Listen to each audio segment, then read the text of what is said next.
بسم اللہ الرحمن الرحیم۔ دیکھو، یہ سمجھے کہ اذان کی ابتدا کب سے ہوئی اور کیسے ہوئی اور اس کے پیچھے کیا واقعہ رہا۔ سب سے پہلے تو یہ سمجھے کہ مل جل کر رہنا اور مل جل کر کام کرنا اور اتحاد اور تعاون یہ اسلام کی خاص تعلیم ہے۔ یہی وجہ کہ جماعت کی نماز کیا ہوئی ہے، مشروع ہوئی ہے، اور جماعت کی نماز کا جو ہے بہت زیادہ ثواب حدیث کے اندر بتلایا گیا ہے۔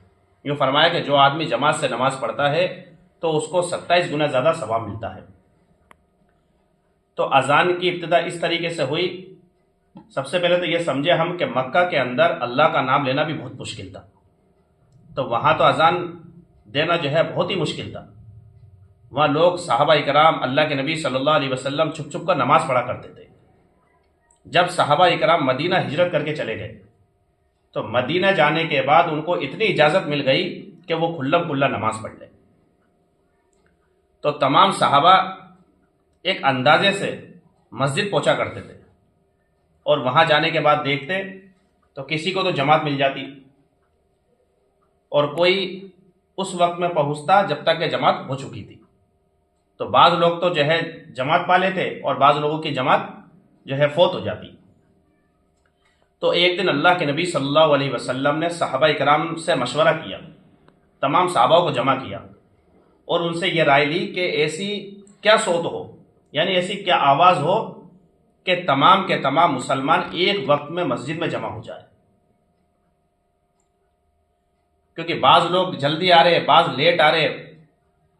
کوئی آیا تو مسجد میں آ کر دیکھا کہ جماعت ابھی جو ہے جماعت میں وقت ہے، بعض لوگ جماعت میں شامل ہو رہے، بعض لوگ آئے پتہ چلا کہ جماعت ہو چکی ہے۔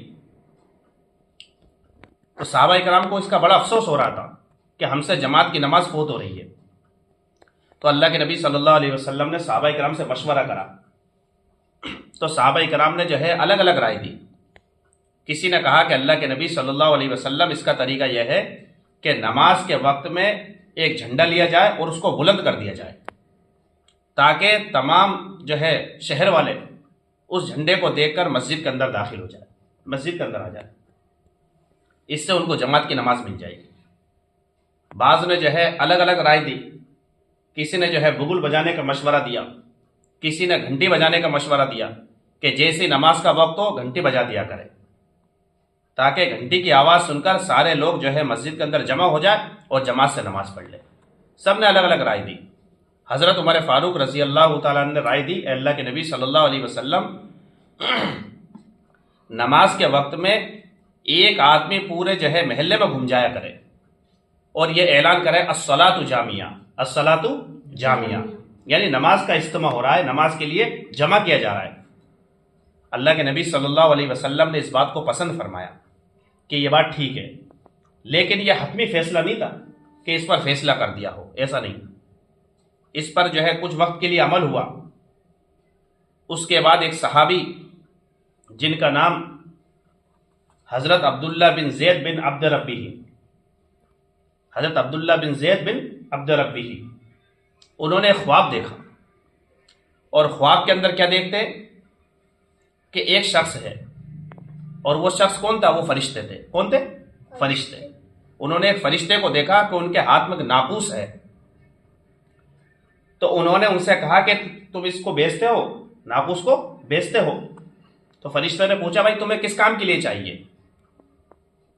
انہوں نے کہا کہ ہم اس کو اس لیے مانگ رہے تاکہ ہم لوگوں کو جو ہے نماز کے لیے جمع کریں۔ تو ان فرشتے نے کہا کہ میں تمہیں اس سے بھی بہتر چیز بتلاؤں؟ انہوں نے کہا کہ ضرور بتلائیے۔ تو ان فرشتے نے جو ہے پھر اذان کے کلمات ان کو سکھلائے۔ تو انہوں نے اس خواب کو اللہ کے نبی صلی اللہ علیہ وسلم کے سامنے جب بیان کیا تو اللہ کے نبی نے فرمایا کہ یہ سچا خواب ہے۔ کیسا خواب ہے؟ سچا خواب ہے۔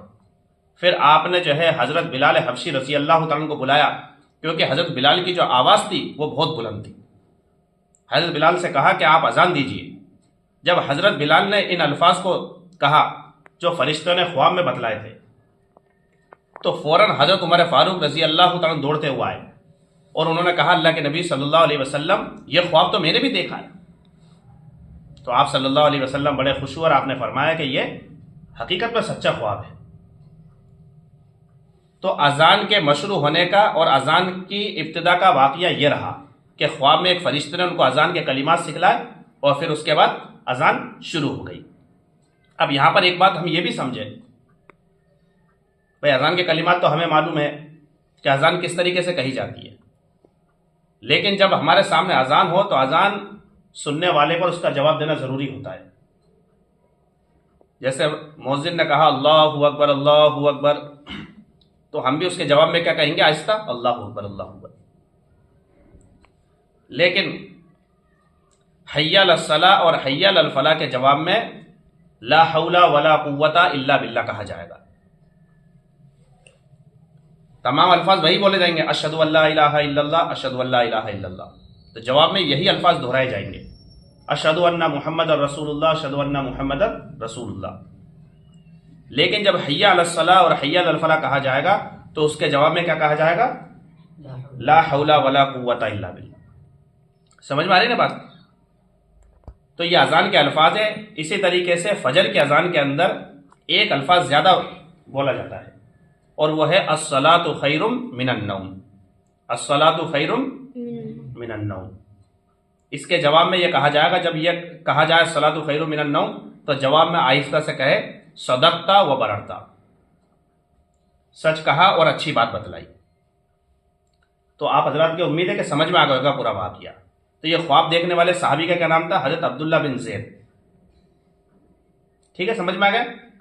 اللہ تعالی ہم سب کو 5 وقت نماز پڑھنے کی توفیق عطا فرمائے۔